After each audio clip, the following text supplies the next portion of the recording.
So yes, the AT04. It's quite easily the worst AlphaTauri livery that has been created. Granted, this is only the 4th example, but there isn't really much to an AlphaTauri livery. It's white, dark blue, you have the AlphaTauri bull on the back, you have a mixture of the two colours, and then you're good to go. There's not really much you need to do. The first 2 liveries, 2020 and 2021, they were excellent examples. Nice, simple, functional. You started to get sponsors coming in like Flexbox and now Orlan demanding that their colours be used no matter what brand guidelines that AlphaTauri want to use. And that's been something that we thought we managed to get a handle of in terms of sponsors over the years. So, I'm actually going into an AlphaTauri design committee and going, you know what? If Orlan's demanding that we're going to be having to use their colour scheme on our livery, then why don't we just own it? We had red with Toro Rosso back in the day, and we managed to make it work, so let's just bring that back. Let's find that red coat of paint, and present to you my interpretation of the AT04, the AT04X.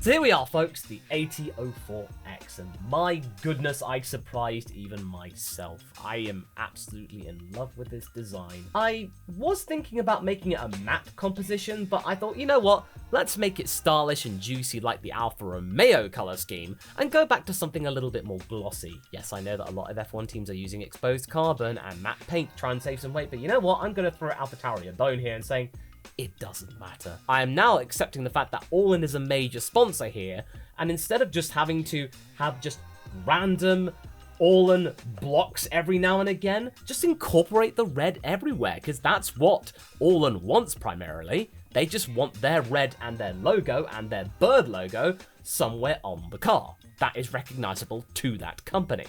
And there you go. It's on the front wing, the rear wing. It makes up the main kind of border between the white and the blue, because we know that red, white, and blue can work. It's pretty much one of the most common color schemes that you can probably get. And this being an Italian team, you've got to have the Italian tricolor on the front nose here and on the rear wing, on the DRS flap, because a lot of teams are actually sort of foregoing having the actual sponsor encompass the 2 actual winglets there, and honestly it's really hard to actually add to the texture. So from this angle, this is something I'm really pleased with. So the AlphaTauri bull has been getting bigger and bigger over the years, so I thought, let's just make this even bigger to the point where it's sort of becoming a little bit more abstract.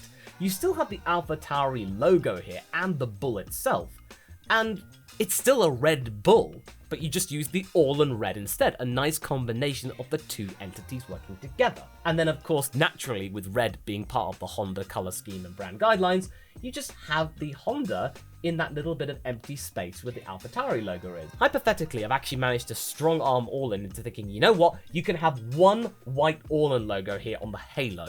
That's their one little compromise in having so much red on the car. Big shout out to Uncredible Studios for the model here. This is a really good one to work with. It's got lots of UV thing. It's just a seamless editing texture.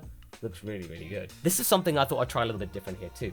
So the AlphaTauri text, like with Tomo's design, you have the AlphaTauri text down the actual nose cone on the monocoque, but this time on the actual front wing, I thought I'd just have the AlphaTauri balls here as well to kind of balance out here with the AlphaTauri on the monocoque. And then you still have the Fitz body and mind there here that you actually have on previous iterations of the AlphaTauri livery. So it's just like an alternate interpretation of what we've been seeing the last few years. Just going back here for a second, that little red strip before going to the front wing and the nose cone, to actually have the Italian tricolor going from green, white, red there. But if you flip it, it doesn't quite work as well, because otherwise it's a completely different country. So didn't quite work, but that was just something I attempted to do. This one, the top-down one, I love top-down profiles of F1 cars. The gloss paintwork just looks so good from this angle. Actually, looking back at that now, maybe I should have made the gradient a little bit more smooth and a bit more angle with the bodywork and the engine cover. But it's not too bad, I suppose. But you can actually see the AlphaTauri logo right here. Everything seems to work, and yes, I know Orlan doesn't really get that much representation, but you still get 2. I know there's a couple of things I could have added, maybe the AlphaTauri.fashion, so the URL of the website itself I could add maybe, but I wasn't quite sure where to put it, so I didn't just want to just plonk it somewhere randomly. It's something a little bit different to what we've seen before. It may be a little bit more simplistic to what you might expect, but it's something I thought I would try and experiment with, since we're now going to be having the Auburn red in the color scheme for the foreseeable future. Something that's going to be a little bit more cohesive, whilst also keeping the spirit of AlphaTauri very much in check. Let me know what you think in the comments, and let me know which team you'd like me to cover next in this livery revival. I shall see you around for the next video.